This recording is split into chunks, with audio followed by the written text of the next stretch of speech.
and welcome to the webinar on Sydney and New South Wales. Thank you so much for taking out your valuable time to attend the webinar. We are now joined by Mr. Paramjeet Bawa, who will offer insights into the various tourist offerings of Sydney and New South Wales. Mr. Bawa, a marketing professional who has run the gamut of products and services in a career spanning 24 years, finally found his calling in tourism destination marketing. Currently, he is the Country Manager India for Destination New South Wales, which is the State Tourism Board and events agency of the Government of New South Wales.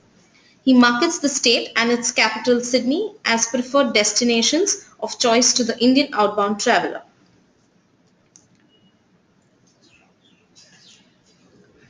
Just a quick note on logistics. You all are kept on mute mode, and in case if you have any queries, use the chat option on the right corner of your screen. Ms. Pooja Razdan, Business Development Manager of Destination New South Wales, will address all your queries.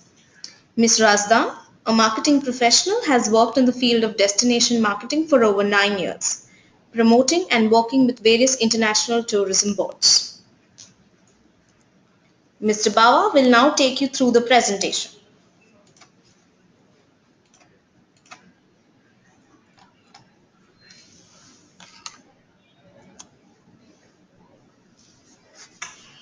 Good afternoon, everyone.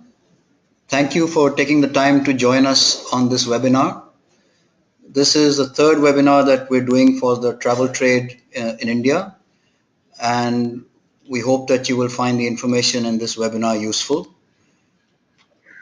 Some of you may have attended some of our previous presentations, but would still find this webinar useful because we would like to present to you the various attractions and places of interest in this exciting destination that we would like you to offer to your clients.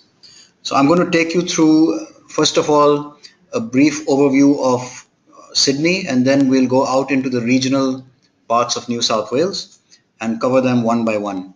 Obviously, there's a lot that we can talk about that would take us a long time, and we don't have unlimited time on this webinar. But just so that it's clear that if you have any requirements for more details, any more information and support for putting together your offerings for your clients, we're more than happy to help. Our email IDs will come onto the screen at the end of the presentation as well, and we're just an email or a phone call away.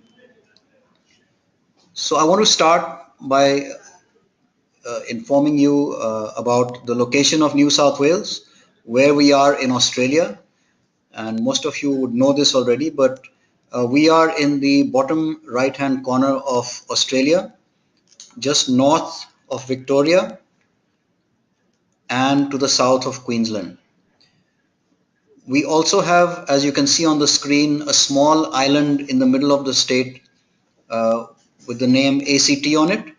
ACT stands for Australian Capital Territory, and this is where the capital of Australia, Canberra, is located. Now, Canberra is in what we in India like to call a union territory, but in Australia it's the same thing but known as a capital territory. So it is actually a separate state surrounded on all four sides by New South Wales, and it actually is just basically one big capital city in there. Now, in terms of administrative purposes, Canberra is the capital of Australia, but in spirit and in every other possible way, whether you look at commercial activity, whether you look at tourism, whether you look at its importance as a industrial and business capital, Sydney is very much the main city of Australia. It is the oldest city in Australia, and this was one of the cities that was first started or founded by the settlers who came in from the UK in the beginning of the settlement period for Australia. We currently have a population of just under 5 million in Sydney, and we have people from every nationality, every cultural background, every ethnic origin. So it's a real melting pot of people from all over the world who have come to Sydney and made it their home.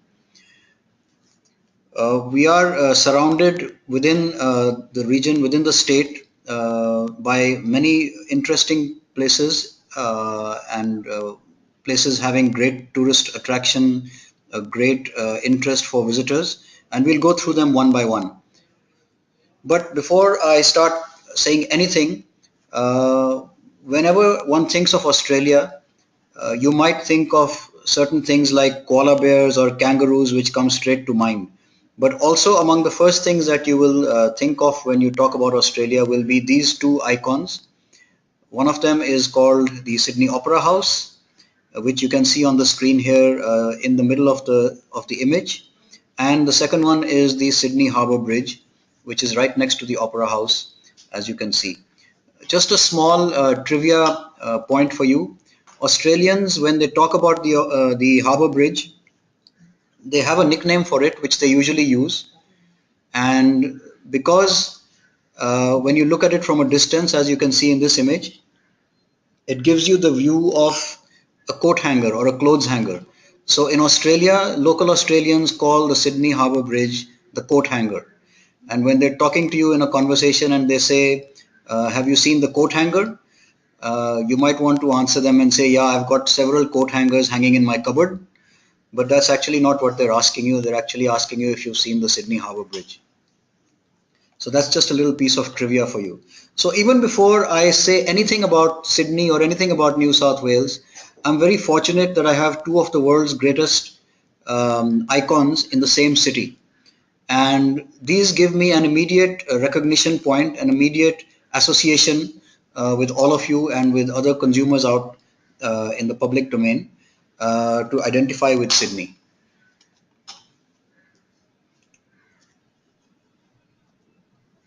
Right, so let's talk a little bit about the Harbour Bridge and the Opera House. What is there to do and what is there to see? So obviously, there is a visual attraction. The Sydney Opera House is one of the world's most recognizable structures because of its unique design.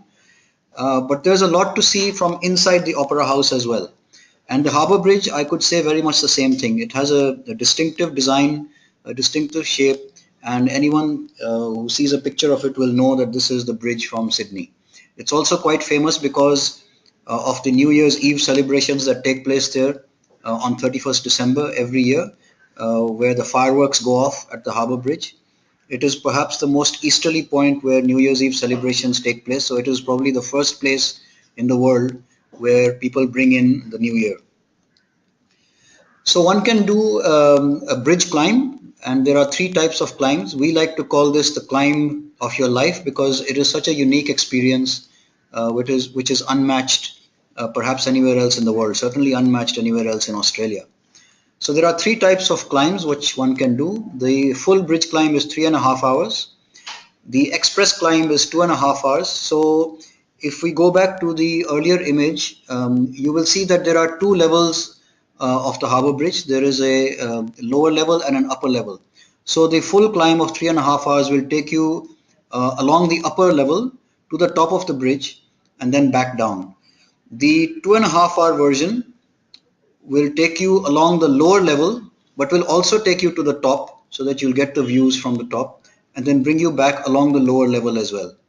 And then there is a new product which they have introduced called the Bridge Climb Sampler, which is shorter, 1.5 hours, and it is also cheaper. But this version does not take you to the top of the bridge. It only takes you halfway up to the top and brings you back. So this is meant for those people who don't want to exert too much or don't want to strain themselves too much. However, there is a misconception that the bridge climb is very strenuous and people who are not fit or people who are too old cannot do it. There is a minimum age restriction for the bridge climb. If you are younger than 8 years old, you cannot take the bridge climb because of not so much because of age but also because of height. But we have had people of the age of 80 years taking this bridge climb, and in fact the full bridge climb of 3.5 hours is actually less strenuous than the shorter one of 2.5 hours because it takes longer but it is done at a more gentler pace and the steps that you have to climb up are not very steep. So it's actually done at a comfortable pace, which even older people or people who are not that physically fit can also do. This is a very unique experience, which is one of the most popular experiences for Indian travelers visiting Sydney, especially first timers who are taken in by the novelty of the harbour bridge. The views from the top are fantastic. If it's a clear day and the sun is shining, you get the most spectacular 360-degree views of Sydney from the top of the bridge. These climbs run throughout the day, so you can do a climb when the sun is rising in the morning. You can also do a climb in the evening at twilight when the sun is setting, and throughout the day at various times. So the twilight one in the evening is very popular with honeymooners because it's quite romantic, and it is one of the most popular attractions for honeymooners when they visit Sydney. Talking a little bit about the Opera House. Now, one can do a tour of the Opera House from the inside also. Uh, it has four auditoriums of different size where you have performances for music, theater, ballet. Sometimes you have conferences and seminars there. But these are all ticketed events which take place inside the Opera House. If one does not want to spend money on a ticket to take in a performance or does not have the time, one can also do a tour of the Opera House where they take you right into the Opera House and all around it. They explain how it was constructed and how challenging it was. It's a very interesting story about how the Opera House was constructed. It was designed by a European architect called Utzon, and ironically, Utzon did not live long enough to actually see his masterpiece when it was completed. He died before he could come back to Sydney to see it when it was finished. But the story of how he came to design it and the challenges that were faced in constructing it is a very interesting story, and makes a very interesting tour of the Opera House. There are also some very nice restaurants and coffee shops on the ground level of the Opera House where one can have a nice lunch or tea or coffee. And these restaurants, a couple of them are run by some very well-renowned chefs. So the food is of the very highest quality. So the Opera House is another very popular attraction with Indian visitors, and first-time visitors will definitely want to take in this iconic structure. Sydney is very popular for its connection with water. We have some of the best harbour areas in Australia in this city, and Sydney Harbour is one of the starting points for many kinds of activities, including cruises. We have a jet boating experience there. One can hire a yacht and go sailing, or can go on a cruise in the evening. The Sydney Showboat is a very popular attraction among Indian visitors again, just like the Opera House and the Harbour Bridge. And it has an evening cruise around the harbour area and around the Harbour Bridge and Opera House areas, which you can enjoy while also experiencing a cabaret show with music, songs, dances, and a magician. And you can also have dinner on the cruise while this is all happening. So this is also quite popular with Indian visitors. The jet boating experience is like a soft adventure experience where you're on a boat in very safe conditions, but they'll take you on a thrilling ride at high speed around the harbor. The Sydney Tower Eye is another big structure in Sydney, and I say big because it is probably the tallest structure in Sydney. Now we know that the Opera House gives the Harbour Bridge gives great views from the top on a clear day. But as you can see from these images, the Tower Eye is even higher than the Harbour Bridge. It's 250 meters above sea level, and when you're at the top, the views are even better than you may get from the Harbour Bridge because you're at a higher altitude. Now, for those of you who have clients who don't want to be outside, you can take in the 360 views from inside from the observation deck. But if you want to step outside, you can again, as in the Harbour Bridge case, you will be kitted out with overalls, and you will be attached to a harness belt and taken onto the outer platform of the Tower Eye, and they'll take you on a walk around the outside of it. And again, you'll get some great views in every direction of Sydney, as you can see from these images.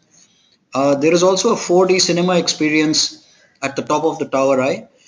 This is very popular with children because it's basically a movie of a aerial ride over Sydney, and as the movie moves around, the seats in which people are sitting also move around and change their direction and angle, so you feel like you're actually sitting in the aircraft which is moving around. And as you go down to the water level, you'll actually feel some spray coming around your feet and maybe a little bit on your face. So it gives you the feeling that you're actually in the vessel which is taking you around, and that's why it's called 4D, and it's quite popular with children. But this is a paid attraction. You have to pay a little extra to experience this. Now, we did some research a few years ago, and one of the things that came out of that research was that Indians don't like to do very strenuous activity when they're on holiday. They may want to spend 2 hours walking around in a shopping mall, but they may not want to spend 2 hours doing a trek or undertaking some very strenuous activity, which is why at the beginning I said that the bridge climb is not as strenuous an activity as many people think it might be. And the skywalk here at the Tower Eye is ideally suited for Indian travelers because there is no strenuous activity involved at all. You come up to the top level in an elevator and you can do the skywalk and then go back down in the elevator again. So there's no strenuous activity involved, but the experience is fantastic.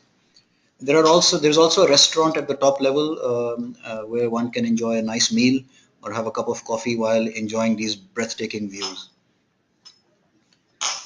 So the other way is to see Sydney. You can also see Sydney from overhead, and apart from seeing great views from heights like the Sydney Tower Eye and the Harbour Bridge, you can take a seaplane ride or a helicopter ride. These are of different durations and of different costs, and depending on the time of the year and the season, the costs vary. Of course, these are all commissionable products as well for you. The seaplane ride now takes one outside of Sydney into the regions, and one can land in a regional part of New South Wales, have some lunch, explore the areas around that region, and then be flown back into Sydney again. The same is true of the helicopters. One can do an aerial ride of Sydney, or if one has the time and can afford to, the helicopter can take you out into the Blue Mountains or other regions of New South Wales close to the city, where they will land and put together a lunch and an excursion and then bring you back to Sydney at the end of it. So these are very popular options for exploring Sydney from above. And I've mentioned this before in my previous presentations. For those of you who remember a film that was released some years ago in India called Dil Chahta Hai, there's a sequence in that film in which Amir Khan and Preeti Zinta are in a helicopter and they're doing a ride over Sydney while a song is being presented on the screen. And that helicopter was one without any doors on the sides, but it's very safe because you are strapped into the helicopter, and not having any doors means that you get even better views of the city.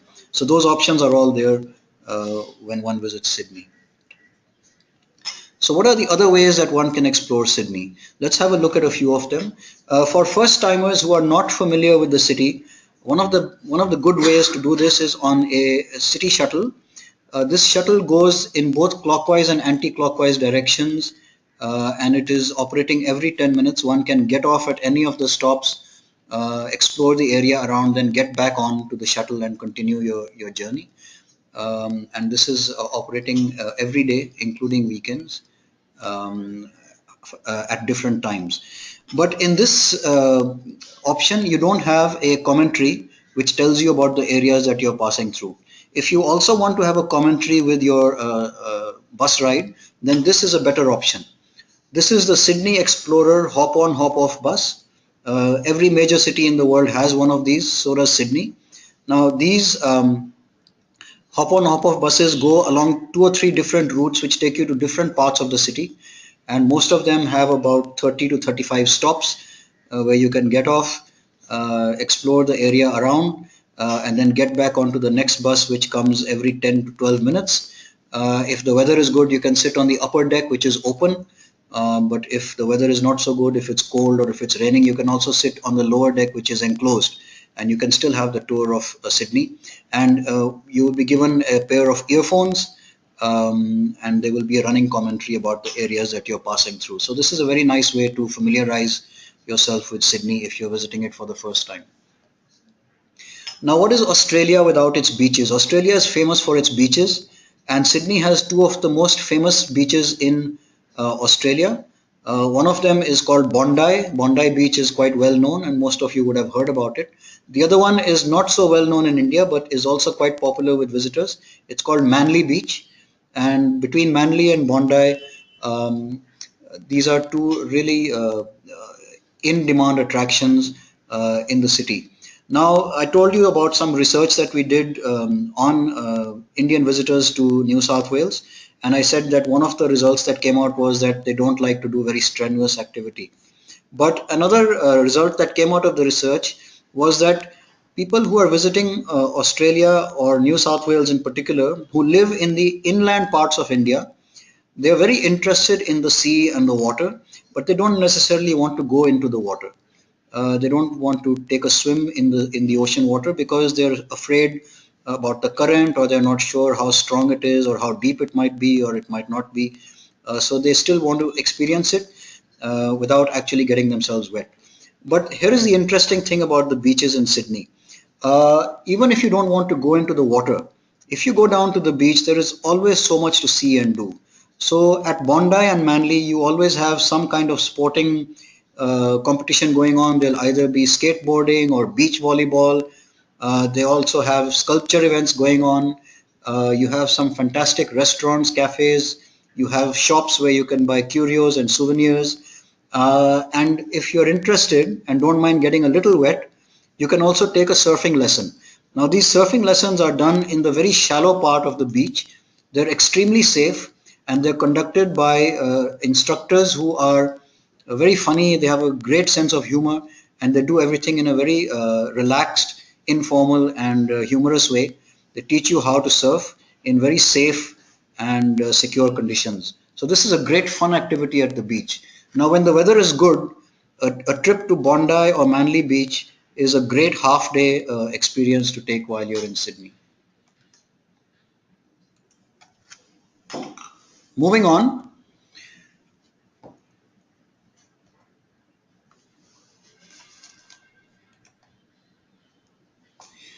let's talk about what is there to do for the family. So many people who go to Sydney during vacations will travel with their children, and there's a lot to do for children. There's a lot to do for families. So you have one of the world's biggest aquariums in Sydney. You also have two options for viewing wildlife and animals, and we also have one of Australia's biggest amusement parks. So I'm going to talk very briefly about each of these. Starting with the Sydney Aquarium. This is located right in the heart of the city at a place called Darling Harbour. Now, Darling Harbour is a very popular harbour area within the city limits, right in the heart of the central business district. And I'll talk a little bit about Darling Harbour in a minute. But the Sydney Aquarium is one of the world's biggest. It has over 650 species of marine animals, more than 12,000 of them, and you can easily spend a good 3 hours in this aquarium exhibit. It's a fantastic attraction for children and adults both. Many parts of this aquarium are interactive using very high-tech technology. Some parts of this aquarium where there are some special exhibits might have a additional charge, but most of the aquarium is accessible on one ticket. And you can, again, just like the other attractions that you have in Sydney, you can easily spend a couple of hours here completely occupied and completely immersed in the experience.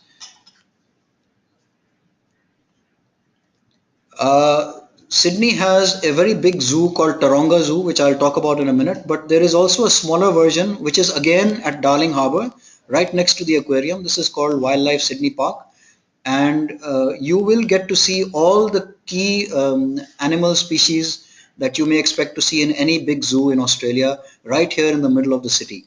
So you can get your kangaroos, koala bears, you can get your wallabies and all other typical Australian animals, as well as animals from other parts of the world as well, right in the heart of the city.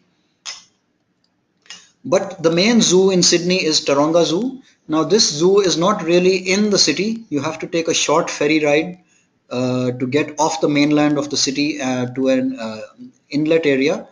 And the views from the zoo of Sydney city are absolutely gorgeous. This is again a good 2 to 3 hour excursion and very popular with children. One of the new products at Taronga Zoo is now a night safari, very similar to the one you have in Singapore.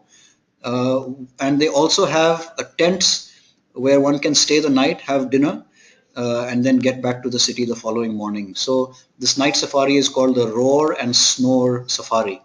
Another option that is available at Taronga Zoo is now an Aboriginal tour in which there is an Aboriginal guide who will take you around the zoo and give you an idea about all the animals and how they are connected to the Aboriginal way of life.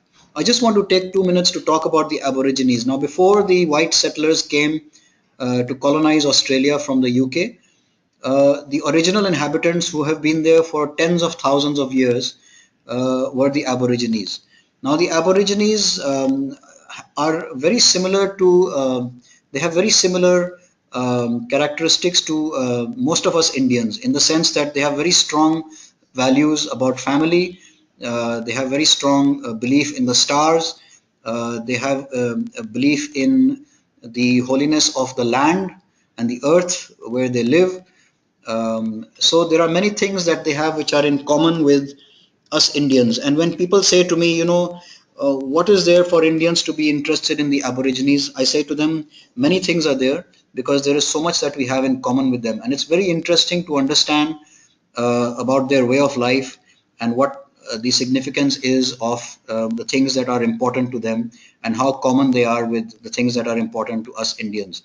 So an Aboriginal tour of Taronga Zoo will give you a taste of that and it adds an extra dimension to the visit. Taronga Zoo also now has a new attraction within the zoo called the Wild Ropes, and this is like an obstacle course for children and adults, which is very fun and very safe and very entertaining, where you have to go over several obstacles, and this adds again a new feature to the zoo as well. Now we talk a little bit about Luna Park. When the Sydney Harbour Bridge was being built in the 1930s, it was a very dangerous kind of thing to be doing because they didn't have in those days the kind of safety harnesses and safety nets and equipment which we have today. And the bridge was, being constructed at very great heights, and it was very dangerous business. So because it was dangerous work, the government, the city government was offering very good money to people who would come and help with the construction. So people came from all over Australia and even some people came from places like New Zealand to earn some money and work on the bridge. And because the bridge was a long-term project, it took several years to be constructed. Many of them came and stayed in Sydney for a long time, so they brought their families along. Now, there was nothing for the wives and children to do while the men were working on the bridge. So the city authorities decided to open an amusement park to keep the children and the mothers occupied during the day. And when the bridge was constructed, there was some discussion about whether to close down the park. But fortunately, some people saw sense and decided to keep it open. And today, Luna Park is one of the most popular attractions for children in Sydney. And it has many rides and attractions within it. Just like the Taronga Zoo and just like the aquarium, most of it is accessible with one ticket, but there may be one or two rides or one or two attractions which have an additional charge to access. So this is again very popular option for children. Now, just like any other city in the world, Sydney has its fair share of museums and galleries. We have something for every kind of interest. The Australian Museum is like the Natural History Museum. We have a great maritime museum which talks about the history of the naval and maritime evolution in the city. The Powerhouse Museum is all about the city's infrastructure in terms of power and electricity, etc. And of course, we have many art galleries which have contemporary and historical pieces of art available for people who are interested in that. Many of these museums have very interactive and modern technology, which make them very interesting for children as well. So these are a very popular option with visitors from India as well. Now we Indians are big shoppers. Everybody knows that. We are one of the world's great shopping communities. We love to shop, and we may be able to get everything here in India, but the attraction of buying something from overseas and coming back and bragging about it to our friends and relatives is something that we like to do. So Sydney, like every other city that you might expect, has all kinds of shopping, like every other big city. We've got the big shopping malls which have all the international brands. We've got the traditional Sydney Australian shopping galleries which have Australian products, Australian souvenirs and artifacts. We also have the flea markets which are there on the weekends. Now these are pavement markets which have small stalls where you can buy traditional Australian products. And the interesting thing about the flea markets and the weekend markets is that one can haggle here. Now, along with being great shoppers, Indians are also great hagglers. We love to negotiate prices. We very rarely accept the first price that is offered to us. And in these weekend free markets, the people who run the stalls expect you to haggle. So this is something that is of great interest to Indians. We also have in an area of Sydney called Homebush, which is where the Sydney Olympic Park is located. It's just about a half an hour drive from the city centre. Something called the Direct Factory Outlet Stores, which is a big shopping complex where you can get all the international brands at discounted prices. So we know them in India as factory outlets, and they're called by the same name in Sydney as well. So that's another interesting place to visit in case you want to pick up global international brands at cheaper prices. Nightlife, Sydney has its full quota of nightlife. We have some of the most happening bars, nightclubs, restaurants. I've already talked about the Sydney Showboat. And right at Darling Harbour, we have a big hotel called the Star. And within the Star is one of Australia's biggest casinos. For those of you who have clients who want to do some gambling, the Star Casino is a big attraction.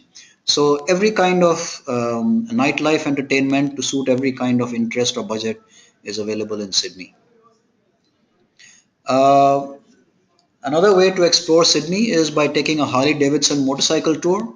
As you can see, these are some of the most modern Harley Davidson bikes, and they come in different kinds of configurations. There are those in which you can't actually ride these yourself, but you'll sit on the back and be taken around Sydney by the rider who is also a guide. And these guides know the city inside out. They know every nook and cranny of the city, and they are very informative. And they have like the people who do the surfing lessons. They have a great sense of humor, and they take you around Sydney and stop in all the key places and explain to you about where you are. And the experience of doing this in style on the back of a Harley Davidson is great. So they have some motorcycles where one person can sit on the back, and they also have some motorcycle options where two people or three people can sit on the back. So those are quite popular with the family units or the honeymoon couples as well. Now, I mentioned Darling Harbour a little earlier. Darling Harbour is one of the main harbours in Sydney. And of course, it is a place where people come and dock their yachts and their boats. And many cruises also start and end from here. But Darling Harbour is more than just a harbour. It's also an entertainment complex in its own right, because it also has restaurants, it has shops, it has cinemas, it has bars and cafes. It also has areas where children, can be kept busy with things to do and play. It has street side entertainers who are doing all kinds of shows and jugglery acts and dances and music performances on the pavement. So if you are in Darling Harbour on an evening, one can easily spend the whole evening at Darling Harbour and not get bored. So it is more than just a harbour. We like to call it as harbourside entertainment. And the best thing about Darling Harbour is it's in the heart of the city, and many of Sydney's most popular hotels are in this area as well.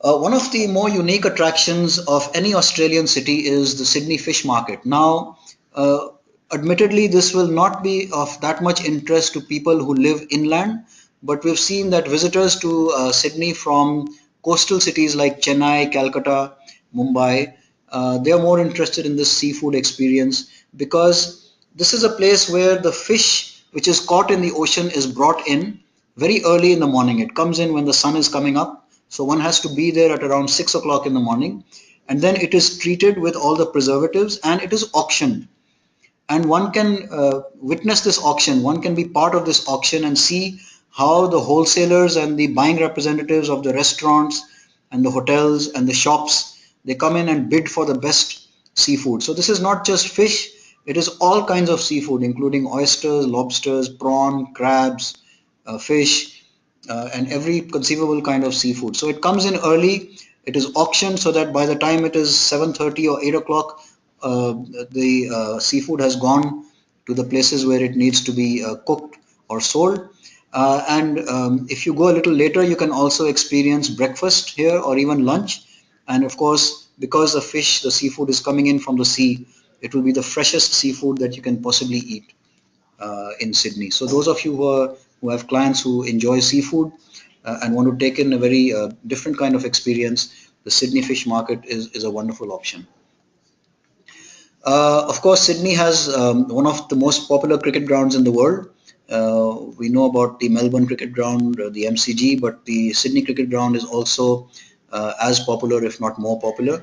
And one can do a tour of the SCG where they take you right inside the stadium, right inside the ground, and into the dressing rooms, into the lounge areas. You can see where the Indian team has been visiting and left some souvenirs there inside the dressing room. The tour will also take you out onto the pitch. Now, if the cricket season is going on and the matches, the one-day games or the test matches are being played, you may not be allowed to go out onto the wicket, but you can certainly be taken out into the area next to the boundary and get a feel of the ground. Now, the Sydney Cricket Ground is more than just a cricket ground. It's a sports complex. So you also have all kinds of other sports here like tennis and badminton, swimming, squash, football being played within the Sydney Cricket Ground complex.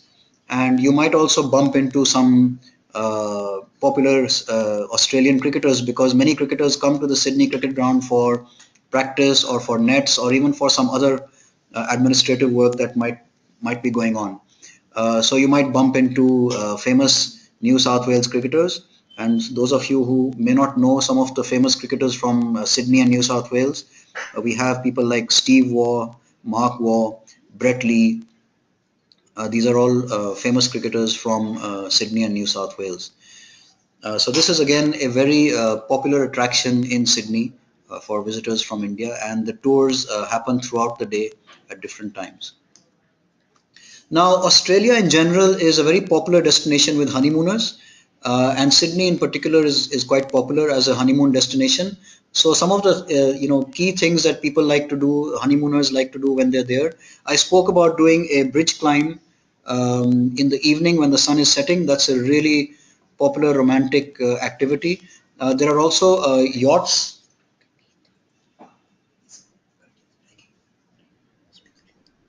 There are also yachts which one can hire if one has a budget, or take a sunset cruise along the river areas or the waterfront areas.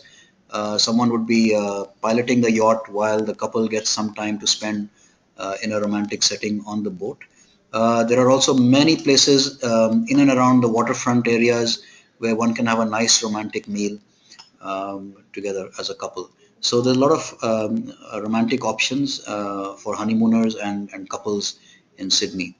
For upmarket visitors, there are a lot of luxury options as well, including luxury tours of Sydney, which one can take in open-top Rolls-Royce cars. There is also an operator offering Porsche self-drive tours where you can actually drive a Porsche through different parts of the outskirts of Sydney where there is not a lot of traffic, and you can really speed these Porsches in the way that they're meant to be driven.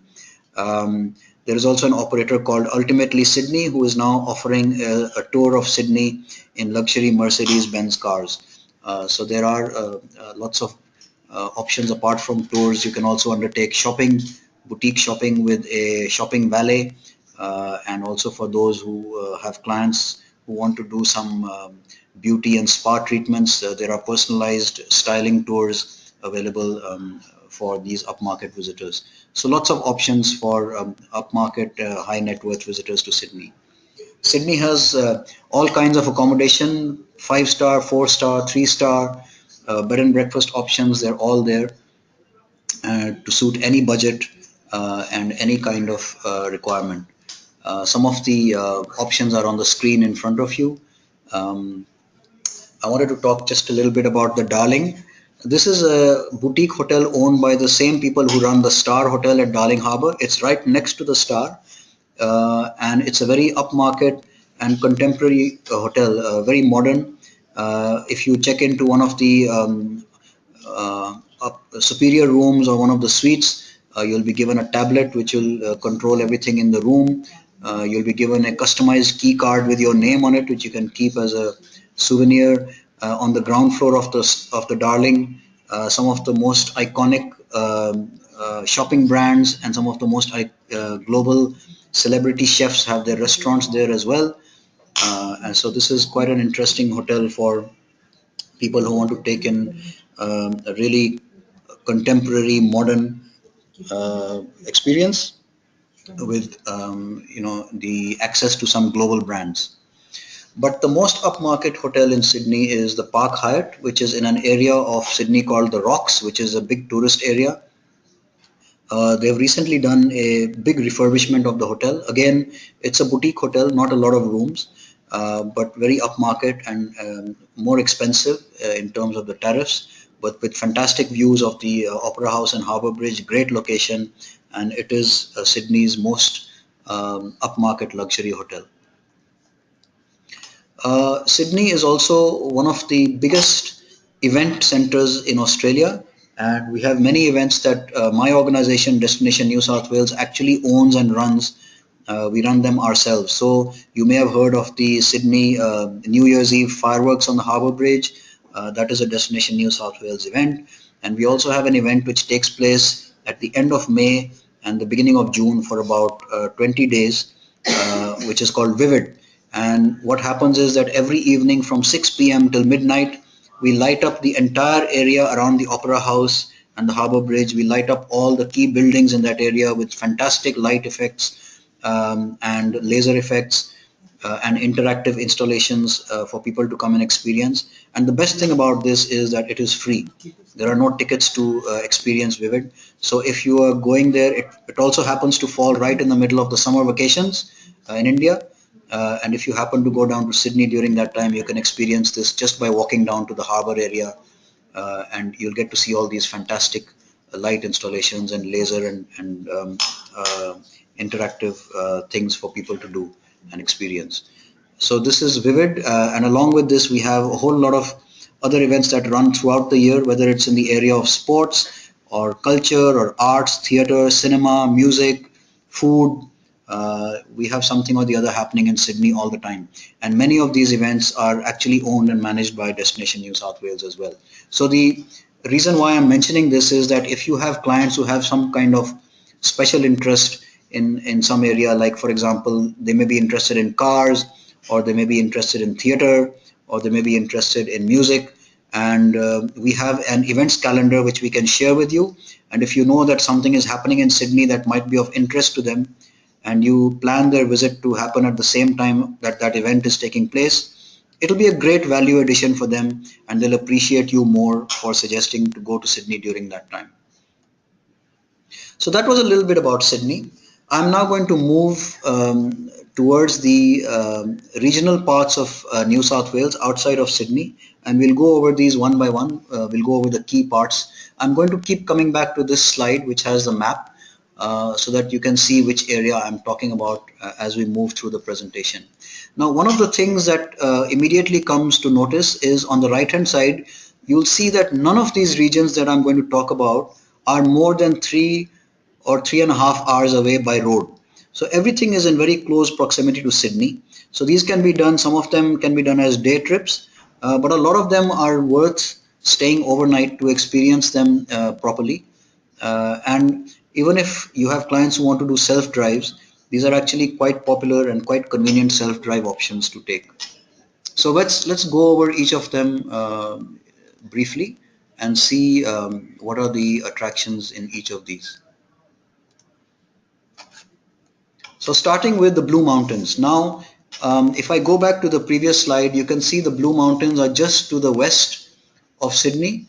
You will see a place called Leora. If you look straight to the left of Sydney on the west, Leora is one of the towns within the Blue Mountains. Now, the Blue Mountains are very close to Sydney, so they're quite popular as a day trip. But there are parts of the Blue Mountains which a little further away, and if you want to experience them properly, you might want to stay overnight. So one of the key attractions of the Blue Mountains is this mountain area called where one of the main features is something called the Three Sisters. You can see it on this slide here. It's actually an outcrop which looks like three figures, and it's quite a landmark structure in this area. Now, the Blue Mountains are known by that name because one of the most widespread and predominant varieties of trees in Australia is the eucalyptus tree, and many varieties of the eucalyptus tree, when they're pollinating with their flowers in the season that they flower, the flowers give out a vapor which turns the air around it blue, because you have thousands and hundreds of thousands of these trees. And if you look at this slide, you can see this green patch in the background. That is all eucalyptus trees. And when all of them give out this haze when they're pollinating, it turns the air blue. And that's why the name Blue Mountains has been given to this region. It's a World Heritage listed site because of its spectacular countryside and natural beauty. Now, one of the most popular attractions in the Blue Mountains is called Scenic World. And when you drive up to Scenic World from the entrance and the parking area, you are taken to the main attraction either in a cable car called the Skyway. And once you come to the main reception area, from there you can be taken down into the forest areas at the base of the mountains. And this is done either through a cableway car, which you can see on the bottom right hand corner, or you can also take what is the world's steepest train ride. And this train ride is in the Guinness Book of Records because you will go down into the valley through some rock outcrops at an angle of almost 45 degrees. So it's a really thrilling ride. It's a short ride but very thrilling. And after you've experienced the tour of the valley area at the bottom of the mountain, they'll bring you back up in the railway again. And from the top, you'll get to see all these fantastic views. Now, one of the key features of the Skyway, which brings you from the parking area to the reception, is that the cable car has a glass floor, glass walls, and a glass ceiling. So it is 360 degrees views on all sides. So it's quite thrilling, and you feel like you're walking on air as you take that ride. So the Scenic World experience is a must-do experience at the Blue Mountains. There are also trolley tours of the Blue Mountains, and you can also, in some parts of the Blue Mountains, you can also do these Segway tours, which are very popular. The Segways look like they might be difficult to ride, but they're actually very easy because it's a machine that balances by itself.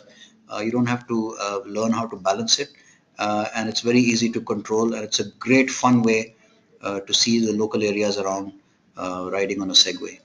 Some of the other things that are of interest for people who are more inclined towards adventure kind of activities are mountain biking, abseiling, rock climbing. You can do treks. And we also have an area called the Jenolan Caves, which are the world's oldest open caves. They used to be the entrance to mines, but the mines have now been closed for a long time. But one can still go down the caves into the deeper parts. It's very safe, and it's done with guides who will take you down there, and it's quite an interesting experience. But the Jenolan Caves, as I mentioned, is an area which is a little further away from Sydney. So if you want to do a day trip to the Blue Mountains and you want to take in all the experiences, including the Jenolan Caves, there might not be enough time. So we suggest that one does an overnighter in the Blue Mountains, and then you can do justice to all of these interesting parts of the area. There are small towns which are actually villages, which are very picturesque and charming. One can walk around these towns and enjoy some great food. There's lots of local Australian products to be bought. You won't get any of the big global brands here, but you'll certainly get a lot of these traditional Australian products, which you can buy as souvenirs or artifacts from the region.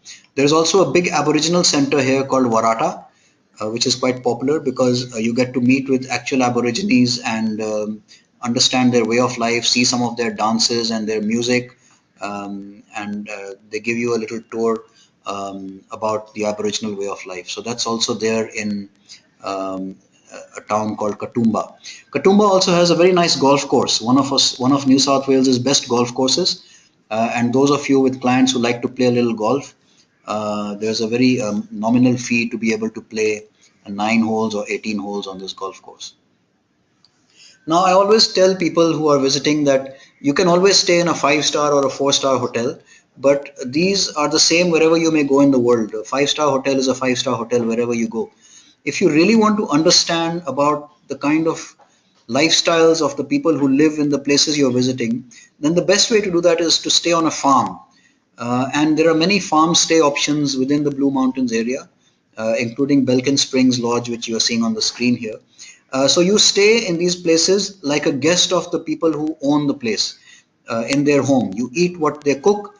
You can undertake activities that they do during the day, and you're like a visitor in their house. So this is a great way to understand the lifestyles and how people live in the areas where you're visiting, and makes it a little different experience than staying in a 5-star or a 4-star hotel.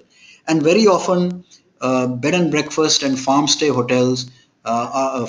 are cheaper options than there are than you might have to pay for 4 or 5-star accommodation. The difference between farm stays and bed and breakfast is that a bed and breakfast is exactly what it says. It will give you a place, a very comfortable place to spend the night, and you'll be able to eat breakfast cooked by the people who own the place. But lunch would not be available, and you may or may not get a dinner option, but there'll be lots of options for lunch and dinner in the areas around the bed and breakfast as well.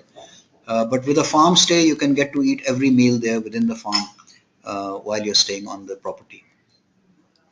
But we also have every other accommodation option, including the very upmarket resort options like Wolgan Valley, which is actually run by Emirates Airlines within the Blue Mountains. You also have places like Lilienfels, and you have 3-star, 4-star options. So whatever the budget is, whatever the pocket allows, we have an option for everyone in the Blue Mountains. The Hydro Majestic is one of the most popular hotels in the Blue Mountains.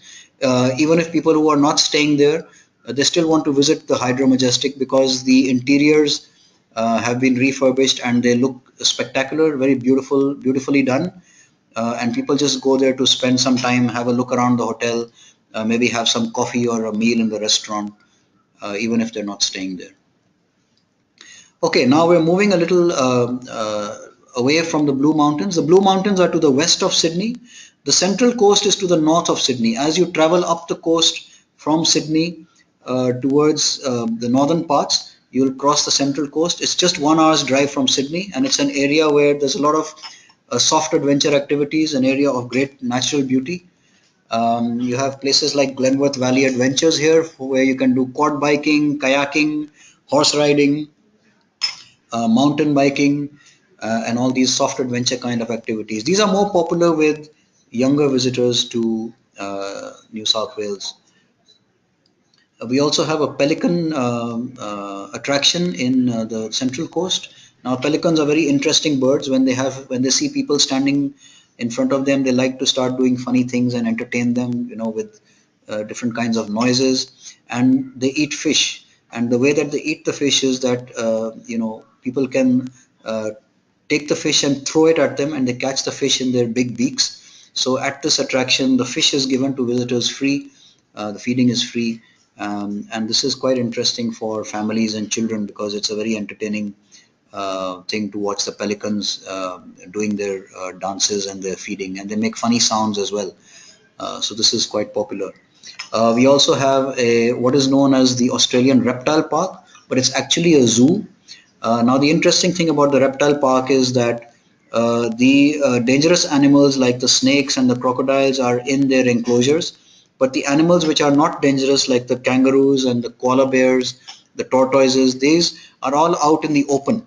And you might be standing there and a kangaroo will hop past you. You might look to your left or right and see a tree in which a koala bear will be sitting. So this attraction is very popular with children as well because they get very up close and personal with the animals. And this attraction is right in the middle of the Central Coast, just an hour away from Sydney. Again, every kind of accommodation option, 3-star, 4-star, 5-star is available, whatever the budget might be. Now, from the Central Coast, just about an hour away from the Central Coast and an overall drive of 2 hours from Sydney is the Hunter Valley. Now, I want to take you back to the slide where we had the map, just to give you an idea about what we're talking about. And the Hunter Valley, as you will see, is marked just to the north of Sydney. The Central Coast is just below it, which we've just talked about. The Hunter Valley is only 2.5 hours by road from Sydney, and it is one of Australia's major wine producing regions.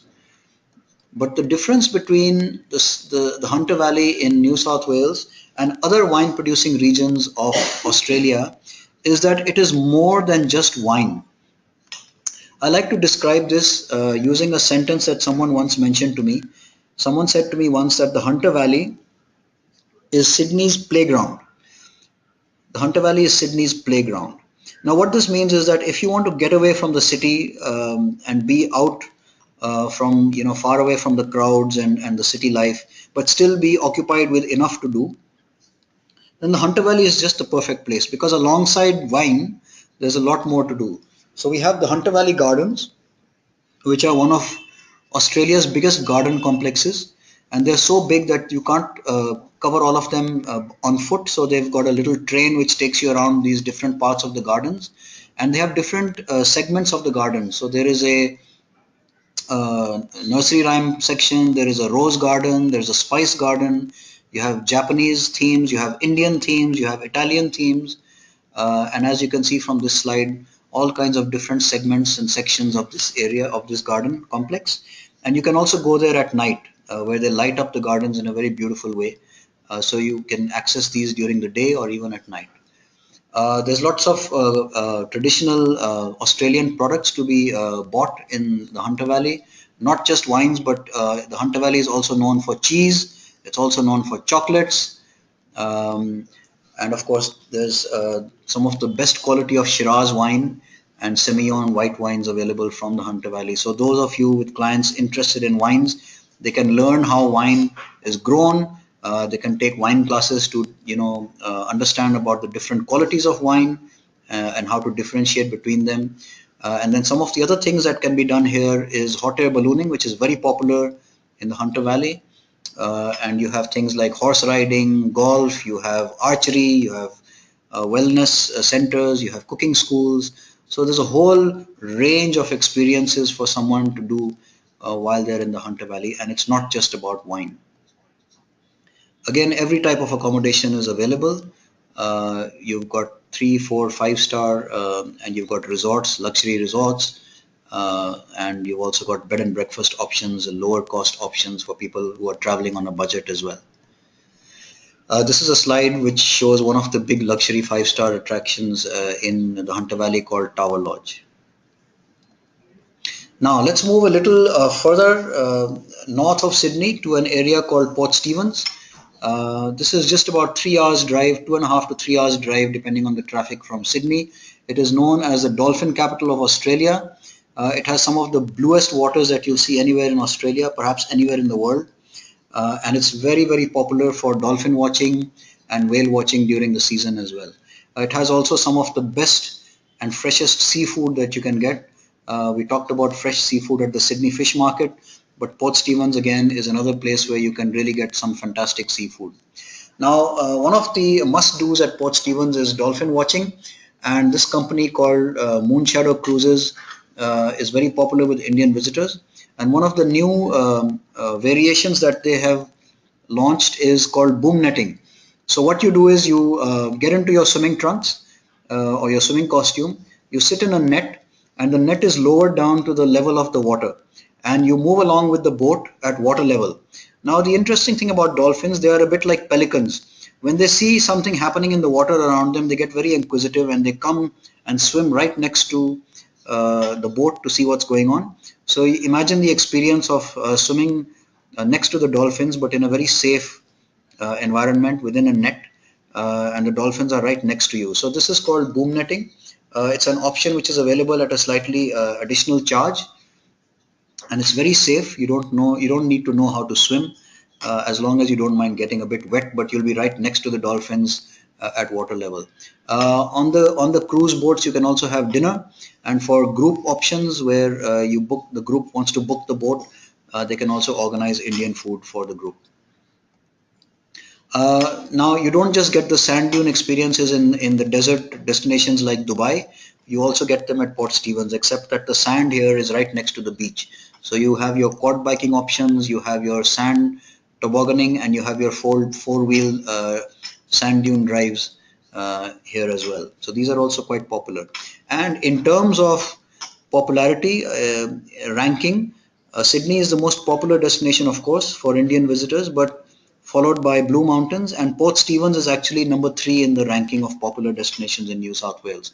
So as you can see, some of these options are quite well known in the Indian market, and many Indian visitors have already experienced them, and many of them want to go back and experience them or go and experience them for the first time. There's also a lot of water-based activities to do in Port Stevens, like parasailing, paragliding, and these are also quite popular with people who are interested in that kind of activity. Uh, Port Stevens has the Australian Shark and Ray Center, where you can get very close to stingrays and sharks in a very safe and secure environment. So this is also quite a popular attraction at Port Stevens. I'm going to talk a little bit about another option at Port Stevens, which is not very well known to the travel trade, and it gives you the option of including some of these places in an itinerary in a more convenient way. So I'll come to that in a minute.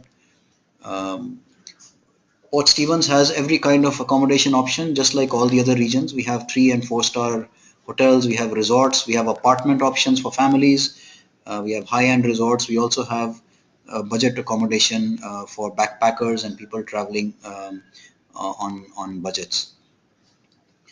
Okay, I'm moving a little further north of Port Stevens. Now let me quickly go back to the map that I had earlier shown, just to give you a reference point. And here it is. Now you can see Port Stevens to the north of Sydney, and then just above it is an area called the North Coast, and just above the North Coast we come to the area which we're going to talk about now, which is called Byron Bay, and Byron Bay is very close to the border with Queensland. So the Gold Coast is just about 2.5 hours by road from Byron Bay, and people who want to do their trip to New South Wales and then want to travel on to Queensland um, can easily go via Byron Bay and get into Queensland. And I'll explain how you can fit this in a little bit. Now Byron Bay is one of the most picturesque and scenic places in New South Wales. It's got some fantastic outdoor views, and it's an area of great natural beauty. But there's a lot of other things to do here. For example, surfing, some great seafood options here. There's some great skydiving options for those who are interested in that kind of thing. Kayaking is also available to do here. And of course, you have people who want to stay overnight. Every kind of accommodation option is available here as well. And as I said, it's very close to the Gold Coast, so one can very easily get into Queensland from here. One of the big accommodation attractions here is known as the Byron.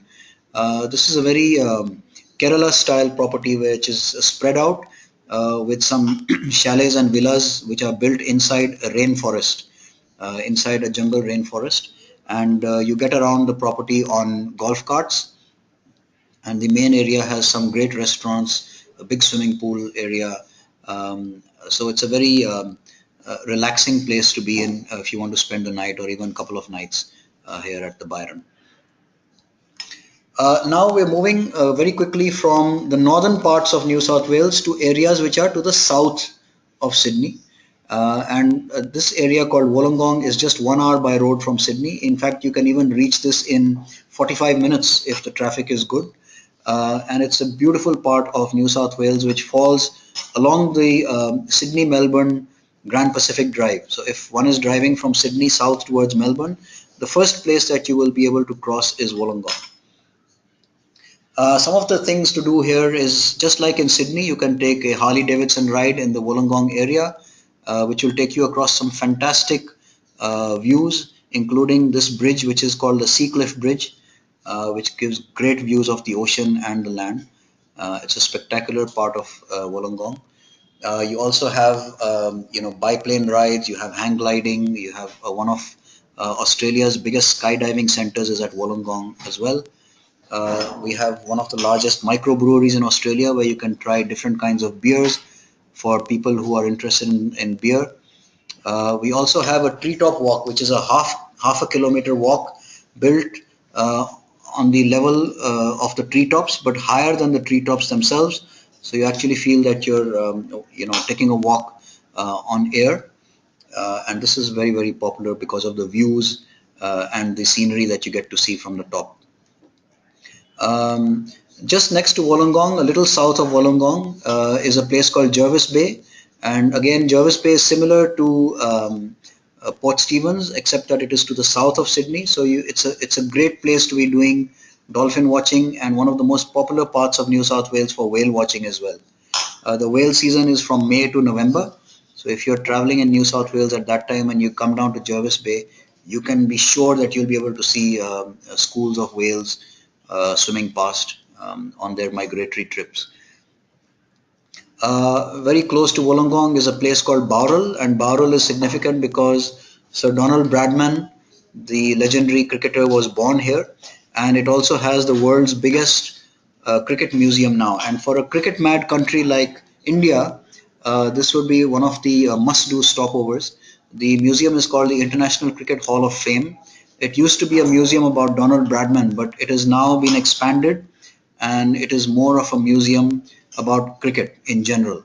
Along with the museum, they also have a cricket ground where there are lots of regional games being played, and this is also quite popular with groups and also incentive groups, because if you go down to Bowral, they can arrange for a cricket match between a Bowral 11, or you can have a session at the nets for the group while they're traveling through that area. Wollongong has lots of interesting places and lots of accommodation options to stay overnight, and it's a very popular stopover on self-drive itineraries coming out of Sydney. And I'll talk about these self-drive itineraries very shortly. You also have camps which are for budget travelers.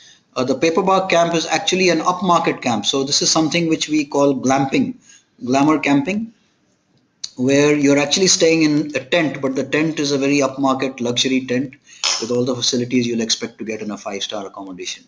But there are also other budget options and other 4, 5, 3-star options as well. A little south of Wollongong, we come to a region called Shoalhaven. Again, Jervis Bay, which I talked about earlier, is part of the Shoalhaven region, an area of great natural beauty and very popular for people doing self-drives through this region. We've got some great wineries here, great for dolphin watching, whale watching. I talked about the Paperbank camp a little earlier, which is quite popular. And Bannisters is a luxury 5-star resort, which is run by a celebrity chef called Rick Stein in a town called Mollymook in the Shoalhaven region. Okay, let's talk a little bit about the self-drive options in New South Wales. Now, these are becoming very popular. The first destination that comes to mind when people talk about self-drives is New Zealand. But New South Wales has everything that New Zealand can offer, if not more. We drive on the same side of the road as India. We've got lots of places which are in close proximity to Sydney. You don't have to be driving for very long distances to get to interesting parts of the state, and all the signages are in English. New South Wales and Australia has one of the most advanced GPS systems in the world, so it's very difficult to get lost. And we have some great options for self-drive. So one of them is the legendary Pacific Coast Drive, which goes from Sydney to Brisbane via the Gold Coast. And many of the regions I talked about earlier, like Port Stephens, Byron Bay, they come along this route. And another one is the Sydney to Melbourne Grand Pacific Drive. But we also have self-drive options which begin and end in Sydney. So we have the Great Blue Mountains Drive, which takes you into the Blue Mountains, and you can come back via Port Stephens to Sydney. And the interesting thing about these is that they can be customized over 2 days, 3 days, 4 days, depending on the time that your client has. So let's take a look at some of the key self-drive options. Now there are two main triangles that we like to talk about. One is to the north of Sydney, which is from Sydney you can go via the Central Coast and the Hunter Valley to Port Stephens and back. But if you can customize this, if the time is not enough, you can do this over 2 days, 3 days, or 4 days. You can even do Sydney straight to the Hunter Valley and then to Port Stephens and back, or you can do Sydney to Blue Mountains and up to the Hunter Valley and back. So actually on this map, the Blue Mountains is shown as part of the south itinerary, but it can also be included in the north itinerary. The second triangle is to the south of Sydney, so you go from Sydney down to Wollongong, and then from Jervis Bay back via Bowral, which is where the Cricket Museum is, and you can come straight back to Sydney, or you can come back via the Blue Mountains as well. Now, I want to talk a little bit about this option which many of you may not know of. Now, this is an airport. If you look at this map up at Port Stephens, there is also a town called Newcastle right next to Port Stephens, and they have a common airport which is called Newcastle Airport. Now, Newcastle Airport is serviced by three main airlines: Virgin Australia, Jetstar, and Qantas Australia, which is also, the domestic services are known as Qantas Link. And between these three airlines, there is a flight from Sydney to Newcastle Port Stephens Airport almost every half an hour. The one-way cost of this flight, if you look at an average, it might be more in peak season, it might be less during off-season times, but the average works out to between 2 to 3,000 rupees in rupee terms. So it doesn't add a lot of cost to the itinerary. But what it does is the flight time is only about 40 minutes from Sydney to Newcastle, and only about 30 minutes or 35 minutes from Newcastle to Brisbane. So what I'm suggesting to people who say that the typical Indian itinerary for a trip to Australia is a 9-night itinerary. They want to spend 3 nights in Queensland doing Gold Coast and maybe the Barrier Reef at Cairns. They want to spend 3 nights in Sydney. They want to spend 3 nights maybe in Melbourne, and then fly out. So people say to me that all these areas like Hunter Valley, Byron Bay, they might be quite nice, but they can't be fit in because there's no time. Now, what I say to people is that if you are backtracking from Sydney, going up to Central Coast or Hunter Valley, then coming back, or going up to Port Stephens, then coming back, then obviously you won't be able to fit it in. But if you do things in a sequence, then you can. Now, we all know that Sydney is very well connected to India. So we've got Singapore Airlines, we've got Malaysian Airlines, we've got Air India, we've got Jet Airways, which has a code share with Qantas. All of these airlines, and also Thai and Cathay Pacific, they all connect India to Australia to Sydney. But Brisbane is also very well connected with Sydney. Melbourne is also very well connected with Sydney. So why not start your trip in Brisbane? Fly into Brisbane, do your 3 nights or whatever time you want to spend in Queensland. If you have the time, then you can drive down from Brisbane to the Gold Coast, or drive down from the Gold Coast into New South Wales, and you will be able to come to Byron Bay, for example, within 2 hours or 2.5 hours from Gold Coast. But if you don't have the time, then you can take a flight from Brisbane and fly into Newcastle Airport at Port Stephens. It's just, like I said, just a 30-35 minute flight, not very expensive. But what it does, it opens up that entire area. So Hunter Valley is only half an hour or 40 minutes away by road from Port Stephens. Byron Bay is just to the north of Port Stephens, just about an hour and a half to 2 hours away. If you take a morning flight and fly into Newcastle Airport, it opens up this whole area and you can stay the night either at the Hunter Valley or at Port Stevens, experience the areas around it, and then you can catch a flight on to Sydney. So another 40-45 minutes from Newcastle Airport to Sydney, and then you still get 2 days or maybe even 3 days to spend in Sydney. And then from there you can move on to Melbourne, do your 3 nights in Melbourne or Victoria, and then fly out from Melbourne back to India. Or you can do the reverse. Start your trip in Melbourne, fly into Melbourne, do your 3 nights in Victoria, Melbourne, then come into Sydney. You can then experience Sydney in over 2 days or 3 days. Fly out into Newcastle Airport, experience the Hunter Valley, Port Stevens, or even places like Byron Bay, and then fly onwards into Gold Coast or fly into Brisbane and do your 3 or 4 nights in Queensland, and then fly back from Brisbane to India. So if you do it in a sequence, going from south to north or north to south, you can very easily accommodate some of these areas, which are quite interesting within the 9 nights or the 10 nights that you want to spend. We have a lot more information to give you in terms of itineraries for self drives, or even if you don't want to do self drives, and tell you how you can accommodate some of these options within New South Wales. So I've talked about this airport already. It gives a great flexibility or a great option to be able to experience some of the areas to the north of Sydney. So just quickly taking a look in a little more detail of some of these options for self-drive. So the north option, you could do day one from Sydney to the Hunter Valley. Day two could be Hunter Valley to Port Stevens. Day three could be Port Stevens back towards Sydney via the Central Coast. Stay overnight in the Central Coast, and then day four you drive from the Central Coast to Sydney. But if you don't want to do it in over 4 days, you can do it over 3 days. You can even do it over 2 days if you want to leave out certain things, including adding the Blue Mountains into this itinerary. You can also fashion an itinerary which includes the Blue Mountains, but also some of these regions to the north of Sydney. If you want to go south of Sydney, then for example, on this map, on this slide here, you can do it over 4 days, taking in Wollongong, Jervis Bay, Bowral, with the International Cricket Hall of Fame, and then back to Sydney, either directly from Bowral or back via the Blue Mountains as well. So the nice thing about these itineraries is that they can be made very flexible to accommodate whatever the interest areas are or whatever the time period is available to your client. We have an events calendar which we come out with, which we can send to you if you want to have a look at it. It will give you an idea about the kind of events that we are doing every month in Sydney and in other parts of New South Wales.